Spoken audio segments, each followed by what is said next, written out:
Hi guys, welcome to FLM. So ఈ రోజు మన టాపిక్ వచ్చేసి MBA versus MTech versus PGDM. So చాలా మంది దీనికి ఏంటి డిఫరెన్స్, ఎలా జాయిన్ అవ్వాలి, ఏంటి క్రైటీరియా అనేది చాలా మంది అడుగుతున్నారు. సో మోస్ట్ రిక్వెస్ట్ టాపిక్ పైన మేము ఇప్పుడు వీడియో చేస్తున్నాము. ఒకవేళ మీకు ఇంకా క్వైరీస్ ఉంటే వీడియో ఎండ్ దాకా చూడండి, మీకు ఆన్సర్స్ దొరుకుతాయి. ఓకే, సో ఫస్ట్ వచ్చేసి మనం ఎంబీఏ గురించి మాట్లాడుకుందాం. సో ఎంబీఏ అంటే ఏంటి అంటే master of business administration. So ఇందులో మనకి 2 years ఆఫ్ కోర్స్ ఉంటుంది. ఓకే, సో 2 years అనేటి మనము ఈ కోర్స్ అనేటి మనం చేస్తాము. సో దీంట్లో వచ్చేసి మనకి డిఫరెంట్ టైప్స్ ఆఫ్ కోర్సెస్ ఉంటాయి. అవి ఏంటి అంటే ఫైనాన్స్కి రిలేటెడ్ కోర్స్ చేయొచ్చు, లేదంటే మార్కెటింగ్కి రిలేటెడ్, లేదంటే హెచ్ఆర్కి రిలేటెడ్ అంటే హ్యూమన్ రిసోర్స్ అంటారు. ఇప్పుడు మన దాంట్లో హెచ్ఆర్ రిక్రూటింగ్ ఇలా చేస్తారు కదా, సో దానికి రిలేటెడ్ అయినా. సో దీని తర్వాత మనం ఈ కోర్స్ చేసినాక డెఫినెట్లీ హై ప్యాకేజెస్ అనేటివి ఎక్స్పెక్ట్ చేయొచ్చు. సో దీనికి ఎలిజిబిలిటీ ఏంటి అంటే మీరు మినిమం గ్రాడ్యుయేషన్ చేసి ఉండాల్సిందే. ఓకే, సో కంపల్సరీ గ్రాడ్యుయేషన్ చేసి ఉంటేనే we can go for this MBA. కొన్ని ఫీల్డ్స్కి మనకి వర్క్ ఎక్స్పీరియన్స్ ఉంటే కూడా యాడ్ ఆన్ అడ్వాంటేజ్ అవుతుంది. మీరు గ్రాడ్యుయేషన్ చేసి వర్క్ ఎక్స్పీరియన్స్ చేసుకొని తర్వాత మీరు ఈ ఎంబీఏ కోర్స్ తీసుకున్నా కానీ మీకు యూజ్ అవుతుంది. ఓకే, సో ఇందులో మనకి మేనేజ్మెంట్ సైడ్, సపోజ్ మీరు ఒక స్టార్టప్ని బిల్డ్ చేద్దాం అనుకున్నా కానీ, లేదంటే మీరు మేనేజ్మెంట్ సైడ్ ఇలా వెళ్ళాలి, పీపుల్ని ఎలా మేనేజ్ చేయాలి, ఇప్పుడు లీడర్షిప్ రోల్స్ మీరు చేసే ఉంటారు కదా కాలేజ్లో, సో అవన్నీ వాటికి మీకు ఇంట్రెస్ట్ ఉంటే మీరు ఎంబీఏని చూస్ చేసుకోవచ్చు. ఇందులో డిసడ్వాంటేజ్ వచ్చేసి ఏంటి అంటే ఇది కొంచెం costly.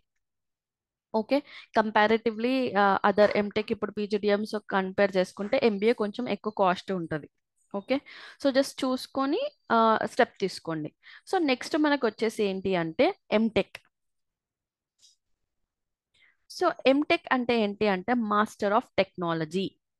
So master of technology అంటే ఇప్పుడు మనకి బీటెక్ చేస్తాం. Okay, so bachelor of technology BTech చేశాక సపోజ్ మనకి సిఎస్సి పైన ఏదన్నా లైక్ ఇంట్రెస్టెడ్ సాఫ్ట్వేర్ ఫీల్డ్స్ పైన కానీ, లేదంటే ఇప్పుడు మనం ఈసీ చేసిన, కోర్ సబ్జెక్ట్స్ చేసిన, సివిల్ చేసినా కానీ ఆ కోర్ నాలెడ్జ్ ఏదైతే ఉంటుందో దానిపైన మీరు కోర్ నాలెడ్జ్ని ఇంక్రీజ్ చేసుకుందాం అనుకున్నా కానీ, లేదంటే రీసెర్చ్ పైన ఎక్కువ మంది ఆపర్చునిటీస్ కోసం ట్రై చేస్తారు. ఆ రీసెర్చ్ ఆపర్చునిటీస్ అనేటివి ఆర్ అండ్ డి పైన రీసెర్చ్ ఆపర్చునిటీస్ మీకు పెరుగుతాయి. అలాగే మీకు బీటెక్తో కంపేర్ చేసుకుంటే ఎంటెక్ కొంచెం ఎక్కువ వాల్యూ యాడ్ చేస్తుంది. ఇప్పుడు మీకు కోర్ నాలెడ్జ్ అవ్వనివ్వండి, ఇప్పుడు ఆర్ అండ్ డి డెవలప్మెంట్లోనే అవ్వనివ్వండి, ఆపర్చునిటీస్ కూడా పెంచుతుంది మీకు. సో ఇది కూడా వచ్చేసి మీకు 2 years కోర్స్ ఉంటుంది ఇది కూడా మీకు. సో దీనికి ఎంటెక్ పర్సూ చేయాలన్నా కానీ మీకు గ్రాడ్యుయేషన్ అనేది కంపల్సరీ అయి ఉండాలి. ఓకే, సో ఈ కోర్స్కి ముఖ్యంగా వెళ్ళాల్సిన వాళ్ళు ఏంటి అంటే ఇప్పుడు మీకు టెక్నికల్ సైడ్ ఇంట్రెస్ట్ ఉన్న వాళ్ళు ఎంటెక్ సైడ్ చూస్ చేసుకోవచ్చు. అదే మీకు మేనేజ్మెంట్ సైడ్ అలా ఇంట్రెస్ట్ ఉంటే దీనికి చూస్ చేసుకోకండి. ఓకే, సో మేనేజ్మెంట్ సైడ్ వెళ్ళాలి అనుకుంటే don't choose MTech.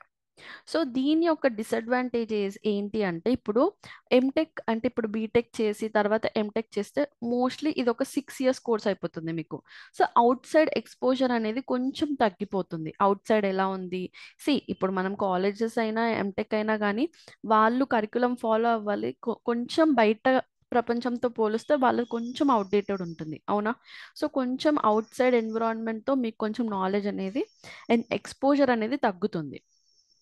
Okay, so next core placements అనేటివి కూడా చాలా తగ్గుతాయి comparatively to BTech. Core placements like ఇప్పుడు సెమీ కండక్టర్స్, విఎల్ఎస్ఐ, సో దాని పైన కోర్ ప్లేస్మెంట్స్ అనేటివి కూడా కొంచెం తగ్గుతాయి when comparatively to BTech. Okay, so ఇది some MTech advantages and disadvantages. So next మనకు వచ్చేసి పీజీడిఎం. సో పీజీడిఎం అంటే ఏంటి అంటే post graduation diploma in management. Okay, so ఇది కూడా మోస్ట్లీ మనకి మేనేజ్మెంట్ రిలేటెడే ఉంటుంది. ఈ కోర్స్ కూడా, ఇది కూడా సేమ్ 2 yearsే ఉంటుంది, సేమ్ ఎంబీఏ లాగానే ఇది కూడా. సో దీంట్లో ఎంబీఏకి డిఫరెన్స్ ఏంటి అంటే ఎంబీఏలో మనకి అంత ఇండస్ట్రియల్ ఎక్స్పోజర్ ఉండదు, కానీ ఇక్కడ పీజీడిఎంలో రియల్ టైమ్ ఇండస్ట్రియల్ ఎక్స్పోజర్ అనేది మీకు ఈజీగా దొరుకుతుంది. ఇండస్ట్రీ ఎక్స్పోజర్ అనేది ఎంబీఏతో కంపేర్ చేసుకుంటే పీజీడిఎంలో మీకు ఉంటుంది. కానీ రికగ్నిషన్, ఓకే, మీరు కంపెనీస్కి వెళ్ళినప్పుడు నేను పీజీడిఎం కోర్స్ చేసిన, నేను ఎంబీఏ కోర్స్కి చేసిన అంటే ఎంబీఏ కోర్స్కి ఉన్న వాల్యూ ఎక్కువ ఉంటుంది when comparatively to recognition. Okay, so పీజీడిఎంకి కొంచెం తక్కువ రికగ్నిషన్ ఉంటుంది when compare to MBA. So ఇక్కడ మనకి these are some of the disadvantages. Simple అండి. ఇప్పుడు మీరు మేనేజ్మెంట్ సైడ్ వెళ్ళాలి అనుకుంటున్నారు అనుకోండి. Okay, so choose MBA or PGDCM PGDM. Okay, ఈ రెండిట్లో మీరు ఏదైనా వెళ్ళొచ్చు. ఒకవేళ మీరు టెక్నికల్ వైజ్ ఇంకొంచెం నాలెడ్జ్ ఎక్కువ గెయిన్ చేసుకుందాం అనుకుంటున్నారు, ఆర్ఎండిలో ఆపర్చునిటీస్ పెంచుకుందాం అనుకుంటున్నారు, you want to build any startups related, so అప్పుడు మీరు ఎంటెక్ వైపు మీ కెరియర్ని చూస్ చేసుకోవచ్చు. ఇన్ డెప్త్ నాలెడ్జ్ కావాలి, ఇంకొంచెం ఎక్కువ ఎక్స్పోజర్ నాలెడ్జ్ కావాలి నాకు ఆ ఫీల్డ్ పైన అనుకుంటే definitely you go for MTech. Okay, so these are some of the advantages and disadvantages of each field. So మీరు ఈ అంటే అన్ని ఫీల్డ్స్ చూసాక మీరు డిసిజన్ అనేది వైజ్గా తీసుకోండి. ఎందుకంటే ఇప్పుడు ఎంబీఏ చేసినా, ఎంటెక్ చేసినా, పీజీడిఎం మీరు ఏది తీసుకున్నా కానీ వన్స్ ఒక డిసిజన్ తీసుకుంటే మళ్ళీ మనం అది 2 years దాకా మనం అది గెట్ బ్యాక్ అంటే ఆ డిసిజన్ తీసుకుని మళ్ళీ వెనక్కి తీసుకోలేము. సో మీరు కోర్స్లో జాయిన్ అయి ఉంటారు, అది కంటిన్యూ చేస్తుంటారు, మీ కెరీర్ రిలేటెడ్ కాబట్టి ఒక్కసారి డిసిజన్ తీసుకుంటే అది ఖచ్చితంగా దాంతో మీరు స్టిక్ అయి ఉండాలి. సో ఇవి మీరు ప్రాపర్గా డిసిజన్ తీసుకొని స్టెప్ వేయండి. Okay, so choose wisely. Okay, so if you like such type of content, hit on the like and subscribe button. Thank you.